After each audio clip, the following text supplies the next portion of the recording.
It is now 3 p.m. Good afternoon. Ano pa, ano yung gaba? Ito, dito. Try mo.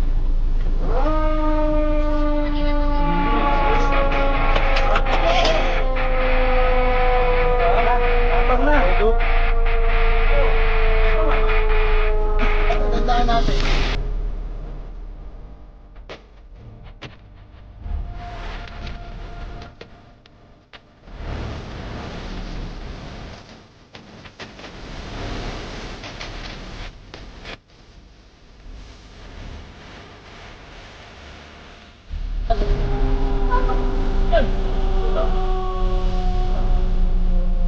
Okay, natin.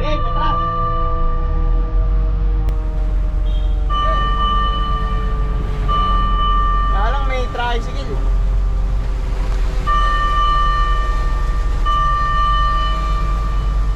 Ano ba?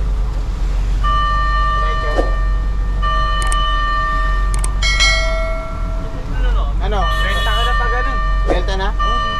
Para doon nalabas natin sa mayan. Ilang battery na lang.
dito eh. May pasokan dito. Susuotin ko, BA. Susuotin, BA. Saan daan dito?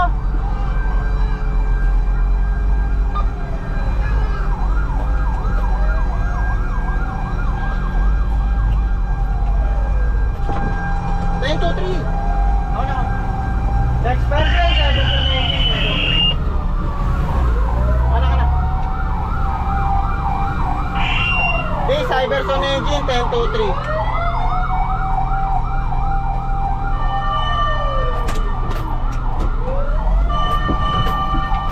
Oh! Naku, kawawa yan. Pag nasagi yan. Baka masagi ah. Next survey, Cyberson Engine, 10, 2, 3.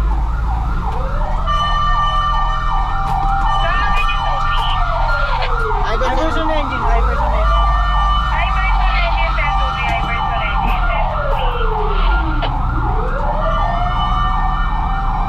Ayaw, pala tayo dito.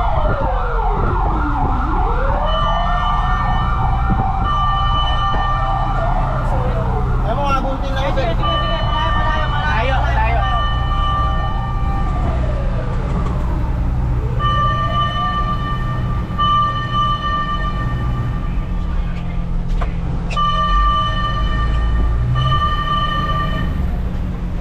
Mag-picture kayo, dada. Insert to ah.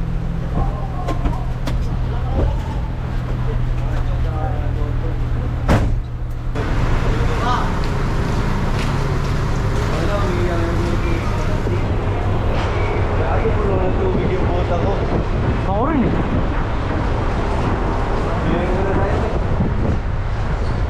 Pag-save ko dyan.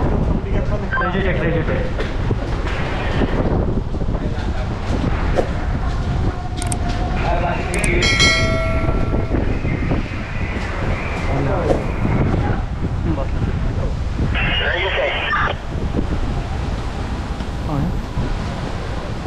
May bumabanat na sa loob. Dito po ba? Ah, doon sa ba? Yung motor nagsasalang daw dyan, sa taas. Mga ko na paritero na. Diyan, oh. Mga karetira na. Diyan, yung mga bata-bata. Diyan yung sabak. Dito na kami sa scene.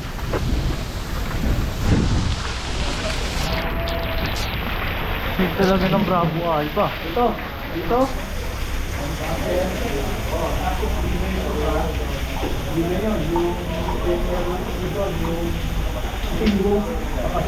Mag-BA ka na, mag-BA ka. Tapos nasa gitna jacuzzi. Gitna ang jacuzzi. Oh, nakuha na mo. Mayroon ba yung BA natin? Meron, kaunti lang. Hindi natin mapinipitan kung wala kang BA. Check ko lang tip.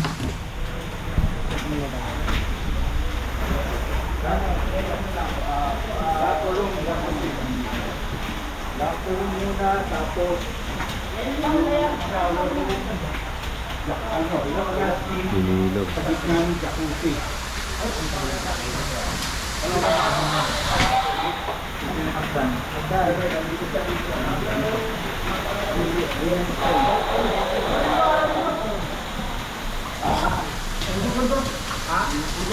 Usok nga lang eh.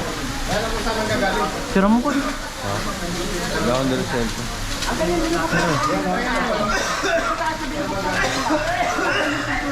Doon, nandun sa kanan. Doon.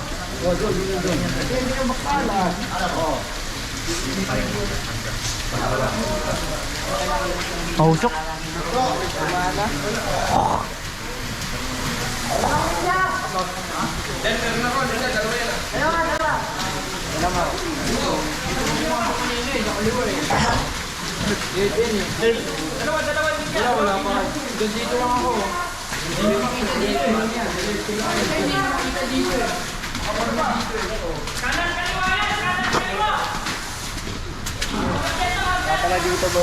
Wala dyan. Sa taas. Usok yan eh.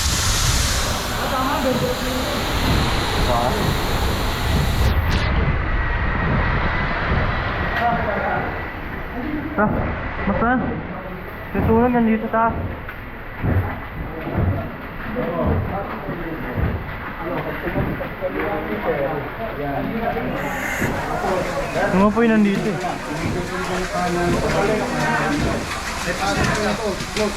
Tara, tara, tara. Tara.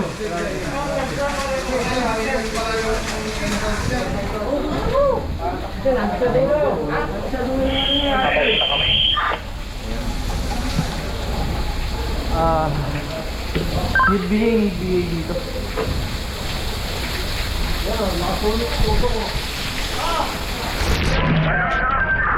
Need BA.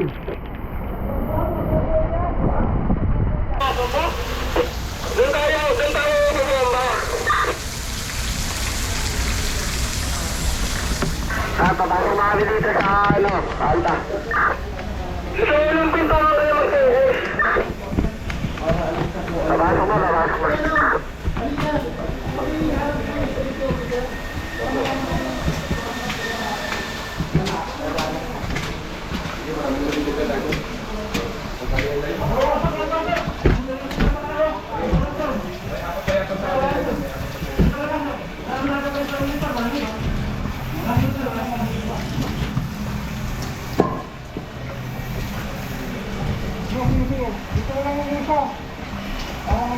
Mausok dito, mausok.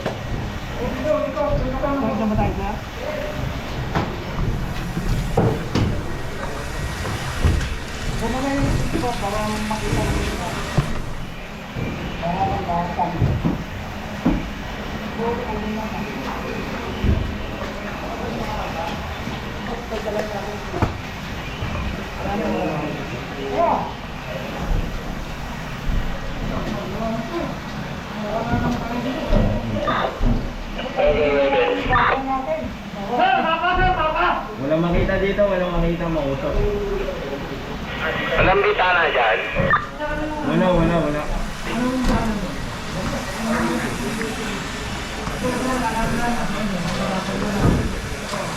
Ano ginawa mo na yan? Ano? May ginawa mo ba dyan? Wala kang mabubomba dito muna. Hindi ka muna makakabomba dito, puro usok to. Sige, okay. Pag baba ka na, wala ka na makita. Kopya.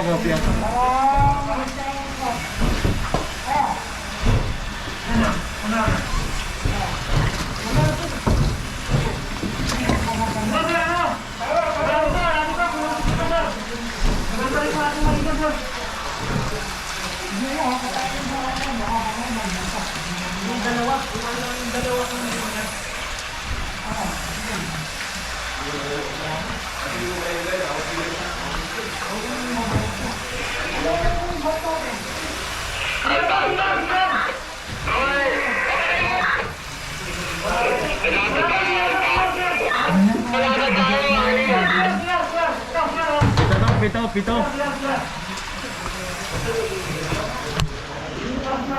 Maglalatag kayo, pito.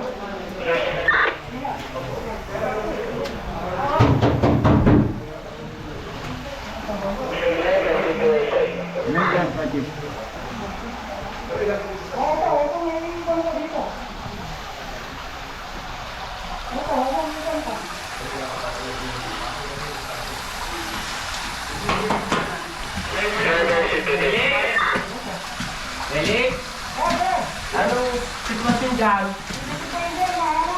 Ha? Wala doon sa dulaw? Siya.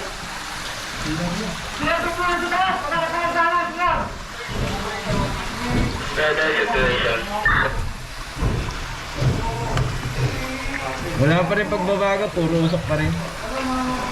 Ikaw mo lang muna. Ano? Ikaw lang muna yan. Kopya. Yung rosro eh. Oo. Alta ka, ano nyo? Area nyo.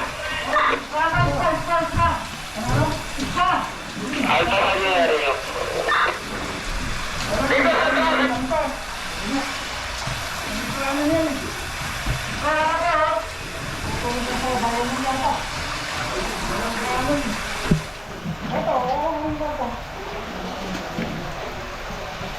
Ito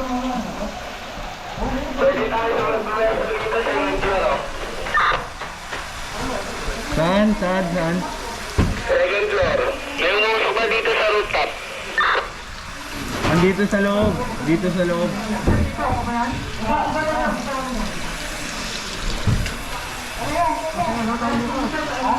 Sabi nga eh, may kumipag mo. Ano yun? Sa baba.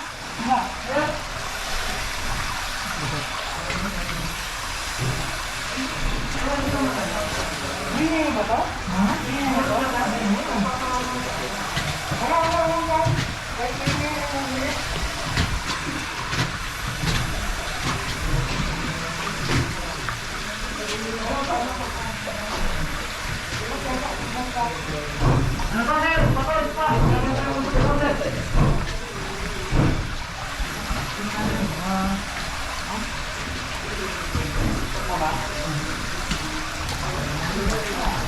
naman sila.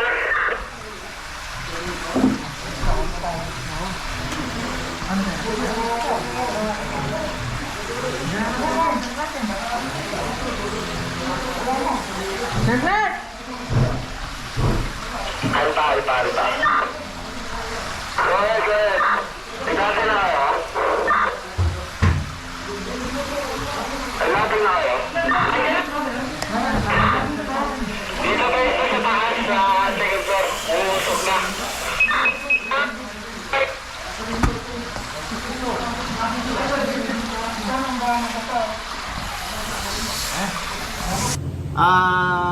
Magandang gabi po mga ka-volunteer. Isang vlog na naman po itong kwento natin regarding po dito sa 1070 dito sa Manila Hotel. Itong araw na to. Bali, pag-verification po sa Textfire, nagsakay na kaagad kami sa truck niya ito, mga time na yun. And then, ang tagal ng verification, hindi nagbabago yung status niya. Nag-decide na po akong umalis nun. Hindi naman ako nagmamadali, pero pa-responde na rin yung takbo namin. Kasi mamaya biglang mag-positive eh. So along the way po, medyo basa yung kalsada, hindi naman po tayo in a rush na kasi verification pa rin naman yung status. Hanggang sa pagdating po natin dito sa bago mag City Hall, medyo na traffic pa nga tayo eh. Pero hindi naman natin maiwasan mag-traffic dyan eh. So pagdating dito sa may bandang paglagpas ng City Hall, positive alarm. So doon na po tayo nagmadali. Kasi medyo malapit na rin tayo dun sa location ng sunog. So pagdating po, pag 2-3 po namin, napapwesto po tayo dito sa bandang gilid ng kalsada. Gilid ng gilid ng dagat. So may dagat dun sa may gilid ng Manila Hotel. So pag 2-3 po, size up po sa mga 4-1s ko. And then na-find out namin na second floor nung Manila Hotel is storage. Mayroong swimming pool sa harap niya. So yung second floor na storage, yun yung nasusunog. So pagdating namin, puro usok pa yung second floor, hindi namin makita yung apoy. At nandun na rin yung mga BFP. So na-advisean kaming mga volunteer na kailangan ng SCBA, breathing apparatus. So itong si Iverson 9, siya yung nagsuot ng breathing apparatus namin para mapasok namin yung storage. Then nakita namin din yung mga BFP, may mga BA din sila. Kasi sobrang maputi yung usok doon. Halos wala kang makita sa loob. Yun po yung nakita namin doon sa loob ng storage. And then nakita na rin namin na unti-unting nape-penetrate na rin ng BFP yung kahit nagpalatag pa rin ako ng hose namin para in case na magkaroon ng apoy, naka-ready rin po tayo. So, thanks God that na-penetrate kagad sa pagtutulungan ng mga ball. Nung tapos po ng pag-declare ng BAP ng fire under control, nag-decide na po kaming umuwi. And then, ito po yung medyo masaklap na nangyari sa amin nung pag-alis namin. Nakalimutan po ni Iverson 9 yung radyo niya na Motorola 328. Nalaman na lang po namin nung pagdating namin dito sa home base na nawawala yung 328 niya. So, nakalimutan niya daw, nakalimutan niya daw yun nung habang nagbibihis siya. Nagtatanggal siya ng mga banger sa BA. So, nailapag niya yung 328 niya dun sa pinagbihisan niya, hindi niya nadampot. So, shoutout nga pala dito kila Ermita Liberiza kasi sila yung nasa harapan namin. Sila yung nakakita nung 328 na radyo. So, maraming salamat sa Ermita Liberiza Volunteers. Maraming salamat po sa inyo. Naibalik po yung radyo nung 4-1s natin, si Iverson 9. At yun po yung nangyari na ibalik. So, base ko lang po dun sa mga 4-1s na nakakaiwan ng mga gamit. Kasi hindi po biro ang mawalan po ng gamit. Sobrang importante po na sa atin yung mga gamit natin, mga pangbumbero. So, pag nakakaiwan po kayo, maging responsable po tayo sa mga gamit natin. Kahit po hindi mo yan binili or hindi yan galing sa bulsa mo, matuto tayong mag-ingat. Kasi napakahalaga po at ang hirap po nang nawawalan. Katulad po nung nangyari sa amin nung nakaraan, nawalan po kami ng traditional helmet. Yung sa anak ko, nawala po siya habang responde kami. So, yun po. Ang hirap po magkaroon ng mga gamit, sa totoo lang. Hindi po biro yung bili natin ng mga gamit natin. Maraming salamat sa mga tulong din para kahit pa paano. Magkaroon po tayo ng mga kaunting na gamitan sa pag-volunteer natin. So, maraming salamat po sa lahat ng mga pag-volunteer natin. Sa lahat po nag-sponsor sa atin, maraming salamat po. Magandang gabi. Ayan na. Ayan po.